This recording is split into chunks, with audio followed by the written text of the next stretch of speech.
আইয়ুব আলাইহিসসালামের ধৈর্যের পরীক্ষা। আসসালামু আলাইকুম প্রিয় দর্শক, আজকের ভিডিওতে আমরা জানব আইয়ুব আলাইহিসসালামের ধৈর্যের পরীক্ষা। আপনি যদি আমাদের চ্যানেলটি সাবস্ক্রাইব করে না থাকেন তবে এখনই সাবস্ক্রাইব করুন। চলুন ভিডিওটি শুরু করা যাক। ধৈর্যের মূর্ত প্রতীক ছিলেন আইয়ুব আলাইহিসসালাম। বছরের পর বছর শারীরিক ও আর্থিক কষ্টে ভুগেও মহান আল্লাহর প্রতি পরিপূর্ণ কৃতজ্ঞ ছিলেন তিনি। পবিত্র কোরআনে 4টি সূরার 8টি আয়াতে আইয়ুব আলাইহিসসালামের কথা এসেছে, যথা সূরা নিসা আয়াত 163, সূরা আনাম আয়াত 84, সূরা আম্বিয়া আয়াত 83-84 এবং সূরা সাদ আয়াত 41 থেকে 44। কোরআন থেকে শুধু এতটুকু জানা যায় যে তিনি কোনো দুরারোগ্য রোগে আক্রান্ত হয়ে সবর করে যান এবং অবশেষে আল্লাহর কাছে দোয়া করে রোগ থেকে মুক্তি পান। এই অসুস্থতার দিনগুলোতে তার সন্তান সন্ততি, বন্ধু বান্ধব সবাই উধাও হয়ে গিয়েছিল। এরপর আল্লাহ তাআলা তাকে সুস্থতা দান করেন।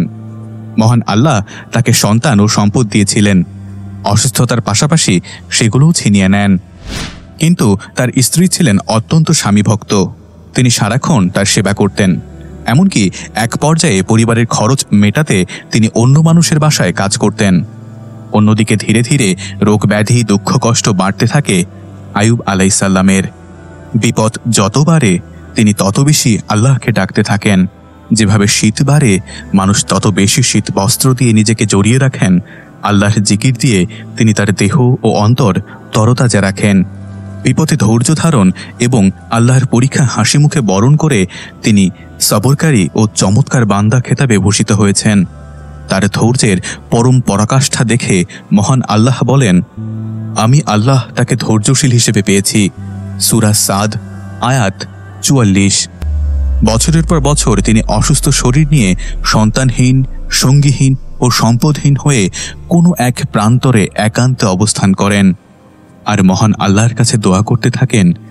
তার দোয়ার ভাষ্য কোরআনে এভাবে এসেছে, আর স্মরণ করো আইয়ুবকে, যখন সে তার রবকে ডেকেছিল, বলেছিল, আমি তো দুঃখ কষ্টে পড়েছি, দুঃখ কষ্ট আমাকে স্পর্শ করেছে, আর আপনি তো সর্বশ্রেষ্ঠ দয়ালু।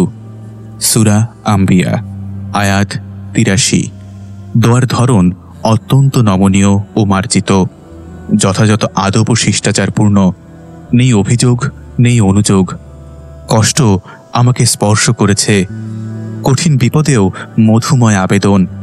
আবেদনের ভেতর ভাব আছে, মর্মস্পর্শী আবেগ আছে, আছে কষ্টের কথাও। তবু কোনো আবদার নেই, চাওয়া পাওয়া নেই।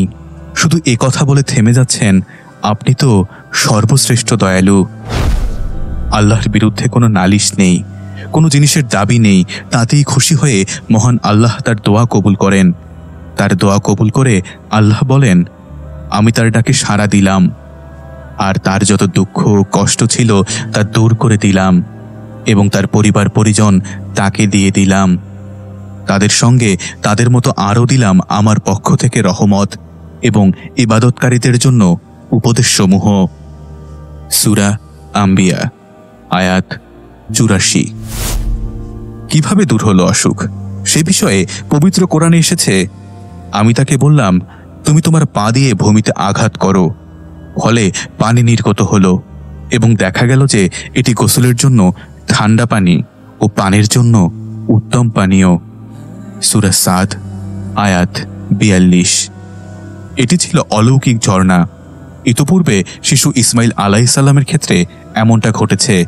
তার পায়ের আঘাতে জমজম কূপ তৈরি হয়েছিল।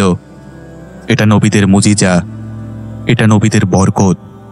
নবী রাসূলদের পদতলে মহান আল্লাহ বরকত ঠেলে দেন। সেই বরকত থেকে সিক্ত হয় প্রকৃতি ও পৃথিবী। এই বরকতের পানি দিয়ে আইয়ুব আলাইহিসসালাম গোসল করেন।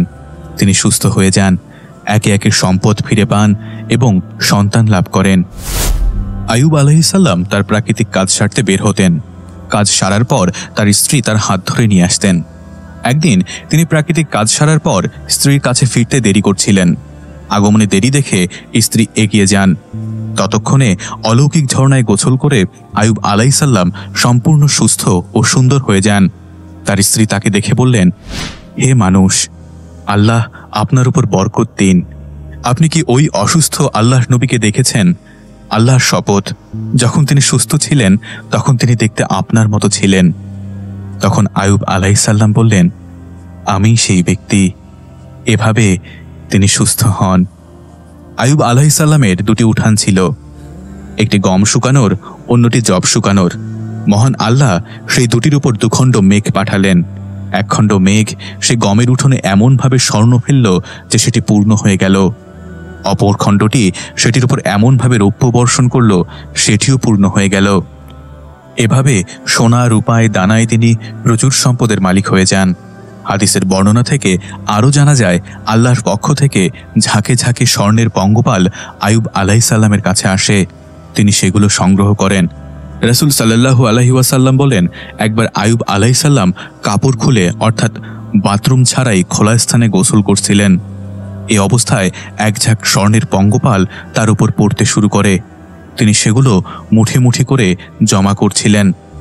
তখন মহান আল্লাহ তাকে ডাক দিয়ে বলেন, হে আয়ুব, আমি কি তোমাকে যা দেখছো তার থেকেও বেশি দিয়ে ধনী বানাইনি?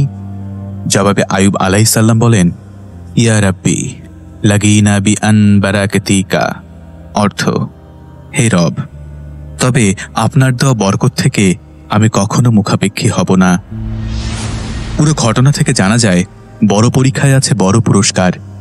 সম্পদ ও সন্তান হারিয়ে কঠিন অসুস্থ হয়েও জিকির, ইবাদত ও আমল থেকে বিচ্যুত হননি আয়ুব আলাইহিসসালাম। আল্লাহর রহমত থেকে নিরাশ হননি। মার্জিত ভাষায় অভিযোগহীন, বিরামহীন তিনি দোয়া করেন। মহান আল্লাহ তার দোয়া কবুল করেন। সবরের ফল দুনিয়ায় দিয়ে দেন। সুস্থতা, সম্পদ ও সন্তান সবকিছু ফিরিয়ে দেন। মুমিনদের জন্য এ ঘটনায় আছে বিশেষ বার্তা। প্রিয় দর্শক, আজকের ভিডিওটি আপনাদের কেমন লাগলো তা অবশ্যই কমেন্টে জানাবেন। যদি আমাদের ভিডিওগুলো ভালো লাগে তবে সাবস্ক্রাইব করতে ভুলবেন না। আপনাদের মূল্যবান সময়ের জন্য ধন্যবাদ।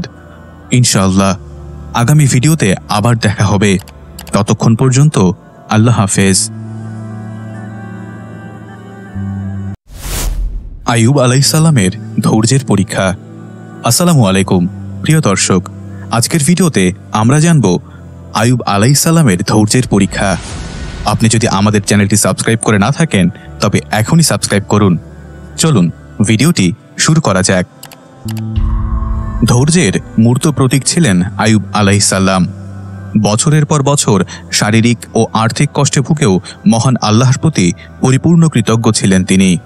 পবিত্র কোরআনে 4টি সূরার 8টি আয়াতে আয়ুব আলাইহিসসালামের কথা এসেছে, যথা সূরা নিসা আয়াত 163, সূরা আনাম আয়াত 84, সূরা আম্বিয়া আয়াত 83-84 এবং সূরা সাদ আয়াত 41 থেকে 44।